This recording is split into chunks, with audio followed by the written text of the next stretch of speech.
Welcome to the deep dive. Today, we're opening up a really significant book, Kristin Hanna's 2021 novel, The Four Winds. Yeah, a massive bestseller. It wasn't just popular, it really felt like a cultural moment, didn't it? Pulled so many people into that whole era, the Dust Bowl, the Great Depression. Absolutely. It's a very moving story, focuses on the Martinelli family and their struggles. Yeah. But what really makes it ripe for a deep dive like this is the conversation it started, among historians, literary critics. Right, so we're not just doing a plot summary here. We've got the sources, plot details, historical takes, critical essays. And our mission really is to trace the core story, Elsa Martinelli's journey, but then pivot to unpack that fascinating critique about the book's sentimentality around the pioneer spirit. So you get the narrative, fast Texas hardship, the move to California, the exploitation, but also that crucial layer of historical context and critique, all in one place. Okay, so let's kick things off where the novel does. Texas Panhandle, 1921, we meet Elsa Walcott. She's 25. And her family sees her mostly for what she isn't. Too tall, not pretty enough in their eyes, kind of frail because she had rheumatic fever as a kid. Basically kept indoors. Yeah, treated like this perpetual invalid, this spinster in waiting. She feels completely trapped. She has dreams, though. College, writing, just, a life. But her family, especially her father, they're pretty dismissive. And that pressure, that feeling of being suffocated, it leads to this one impulsive act, a sort of rebellion. Desperate move, really. Definitely. Cuts her hair, makes a dress out of forbidden red silk, sneaks out, meets Rafe Martinelli. And that one night changes everything. She gets pregnant. Which, for her conservative family, is just beyond the pale. He cut her off completely, disown her. So Rafe, he's basically forced to marry her. Gives up his own dreams of city life. Right. Joins his immigrant parents, Tony and Rose, on their farm. He wasn't planning on being a farmer. It's interesting, though, because while Rafe is clearly unhappy, Elsa actually finds a kind of belonging with the Martinellis. Yeah, she does. Learns the farm life, converts to Catholicism. She gets an acceptance there, a sense of purpose that her own family never gave her. But that stability is built on shaky ground. And this is where, like you said, the historical context gets really important. The novel jumps ahead to 1934. Right. And most people think, okay, Great Depression started in 29 with the crash. But our sources really emphasize, for farmers, the pain started way earlier. That's a crucial point. For American agriculture, the Depression basically began around 1922. Demand from Europe just cratered after World War I. But U.S. farmers kept producing like crazy, often on credit. Exactly. So prices collapsed all through the 1920s, long before Wall Street crashed. By the time the drought and these massive dust storms hit in the mid-30s... Those families were already running on fumes, financially wiped out, deep in debt. That context makes their desperation in 34 so much more understandable. The drought is brutal, it's incredibly hot, and the dust is just relentless. It's coating everything. Survival becomes a daily struggle. Rafe's unhappiness deepens, he's drinking more. And then the big environmental blow comes. A dust storm that lasts for a solid week.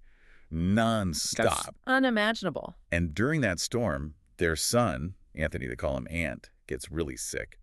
It's silicosis, what they call dust pneumonia. And that's not just a cough, right? It's serious lung damage from breathing in all that fine silica dust. Yeah, it scars the lungs permanently. The doctor is blunt.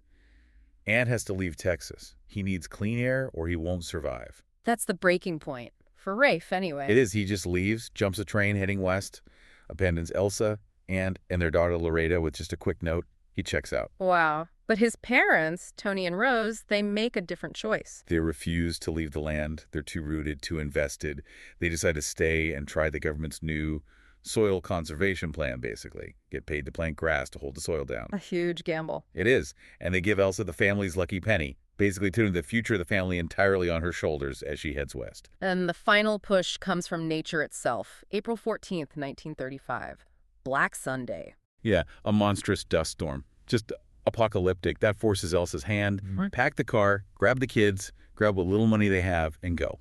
Now, head to California. That journey west sounds just harrowing in the book. Oh, it is. It strips away any remaining illusions. People try to siphon their gas. There's the threat of violence. And Loretta, the teenage daughter, she changes on that trip, doesn't she? Absolutely. Starts off angry, resentful, blaming Elsa for everything. But the road forces her to grow up fast. There's this moment where she actually uses a shotgun to scare off someone trying to rob them. So they finally make it to California, the San Joaquin Valley, supposedly the land of opportunity. Yeah, the California dream. Except it's not. The moment they arrive, they're hit with hostility, Yeah. discrimination, Cold. instantly. Oh, geese! Doesn't matter. They're from Texas. It's this catch-all slur for poor migrants from the plains. Yep. And it means people won't rent to them, won't help them, shuts doors everywhere. So the dream just evaporates. Completely. They end up in basically a shanty town, a tent camp, and the work.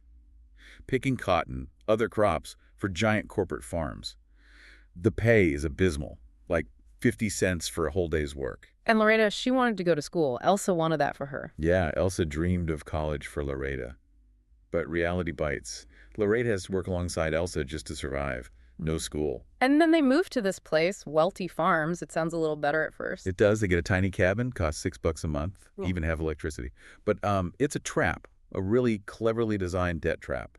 How does that work? It's not just the rent, right? No, it's the whole system.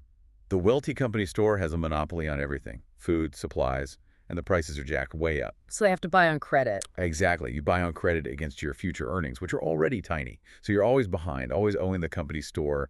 You can never save enough to leave. And there was another catch, wasn't there? About government help. Yeah, the sources point this out clearly.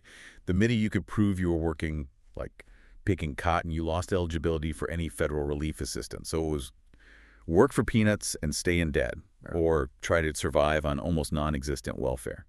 A perfect system for keeping labor cheap and controllable. It sounds incredibly bleak. And the novel really drives home the human toll, doesn't it? Through Elsa's friend, Jean. Oh, Jean's story is just heartbreaking. Yeah. And sadly, probably very typical. She's pregnant, goes into labor. The hospital turns her away? Yep. Refuses to admit a migrant. Her baby is stillborn. And then later, Jean herself dies of typhoid fever. Probably from the unsanitary conditions in the camps. That's just devastating. And that becomes Elsa's catalyst for change, doesn't it? It really is. Elsa had been trying so hard to just survive, keep her head down, protect the kids. But seeing Jean die needlessly like that, and then the farm owners announce wage cuts. First 10%, then another 10% to pay for security. Security against the workers themselves, presumably. Yeah, pretty much. It pushes Elsa to realize that just trying to endure individually isn't working. The system itself is the problem. And this is where the organizing starts. Loretta was already drawn to it, right? Yeah, Loretta was inspired by this guy, Jack Valen, a union organizer. He's intense, dedicated. His own mother died in a factory fire because the doors were locked. So he's committed, and he's working with a group called Workers United. Right. And it's important to note, historically, Workers United was backed by the Communist Party, which in the 1930s... That was incredibly risky, dangerous even. Aligning with communists could bring down serious trouble legally and physically. Absolutely. So when Elsa decides to join the fight for fair wages, knowing Jack is involved, knowing the risks, it's a huge step for her. She and Jack also fall in love during this time. So they organize, and eventually there's a strike. Yes. And during the strike, Jack gets injured. And Elsa, who always saw herself as quiet, maybe even weak, she finds her voice. She steps up. She does. Steps up in front of hundreds of striking workers. Tells her story, demands basic fairness, dignity. It's her defining moment. But it costs her everything. Tragically, yes. The farm boss shoots her, right there, in front of everyone. She dies, asking Jack to take them home, meaning take Loretta and Aunt back to Texas. God. And Loretta's reaction, it's not grief initially, it's action. Immediate raw action. She grabs a shotgun, goes to the Welty store, holds up the attendant, and takes $122. Just enough money. Just enough to get them home. Fulfilling her mother's last wish through this act of desperation, this crime born of necessity. Okay, so that's the arc of the family story, an incredibly powerful narrative. But now we need to shift to that critique our sources highlighted, the critique about the book and the pioneer myth. Right. This is where the analysis gets really layered because the novel is so effective at showing the hardship, right? The Dust Bowl, the migrant camps. Absolutely visceral. But the critique argues that it sometimes leans back on this archaic sentimentality about the American pioneer spirit. What does that mean exactly? Like, how does it show up? Well, the critique points to a specific passage in the book. Something about the Plains pioneers being indomitable, invincible, who tamed the land with grit and determination and hard work. You know, that classic image. It's a rugged individual, the American myth. Exactly. And the historical critique pushes back hard against that. It argues that myth is not just inaccurate, it actually hides some important truths. Okay, so break down that counter-argument for us. What's the reality check? Well, first, the idea the land was vast and unknown. The critique says, hang on, the U.S. Army had already forcibly removed Native American populations from that land. It wasn't empty. Okay, that's a big one. Second, invincible. Not really. Take the Homestead Act of 1862, the government giving away 160 acres of land. Yeah, sounds like the ultimate chance for individual grit to triumph, right? Yeah, Get free land, work hard, succeed. that's the myth. The reality, according to the historical data cited in the critique, two-thirds two-thirds of the people who claim that free land failed within 5 years. They gave up. Wow, so survival wasn't just about individual toughness. Not at all. It was often about community support, depending on your neighbors, government assistance, like the free land itself, and just plain luck. That image of the lone pioneer conquering the wilderness, historically, it's pretty shaky. And the critique also points to the Dust Bowl itself, right, as evidence against the idea of taming the land. Precisely. The Dust Bowl wasn't just bad weather. It was a massive ecological catastrophe, largely caused by farming practices that didn't respect the environment. The land wasn't tamed. It was broken. So the argument is that while the novel depicts struggle, it maybe doesn't fully challenge that underlying, perhaps romanticized notion of unstoppable individual grit, especially since Elsa's final powerful act comes through collective action, the Union strike. Exactly. It highlights this tension, between the internal drive, the belief in yourself you need to survive, and the external reality that often real change, even survival, requires working together, organizing, sometimes even government help, like those soil conservation programs that eventually helped heal the Martinelli farm. Which brings us to the end of the story. There is a kind of resolution, isn't there, by 1940? Yes, a bittersweet one. Loretta is 18. She's back on the farm in Texas. The rains have returned. The conservation efforts are working. The land is healing. And she hears from Jack Vallon one last time. Yeah, she gets a package from him. He's off fighting fascism in Europe by then, moved on to a bigger fight. He sends her something about Elsa, a picture of her leading the strike. And Loretta makes a decision about her own future. She does. She realizes that even though the farm is home, her path lies elsewhere. She decides to go back to California. But not to the fields this time. No, to go to college, to fulfill the dream her mother, Elsa, always had for her, and to live up to Elsa's dying words. Be brave.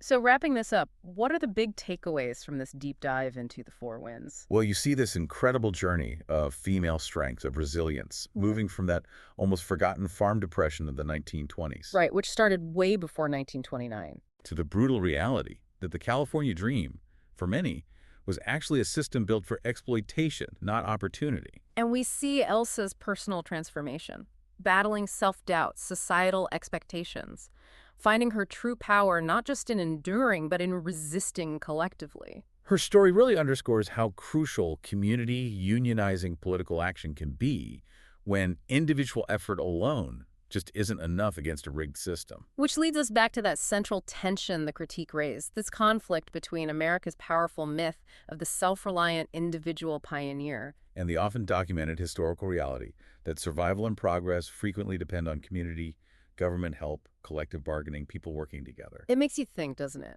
How much of our idea of the American dream, even today, relies on that powerful, perhaps necessary myth of individualism versus the harder, messier reality of collective struggle and systemic barriers. That tension is definitely still with us. It shapes so many of our current debates about economics, opportunity, and social change. It's a really provocative thought to leave with. Indeed it is. We hope you enjoyed this deep dive.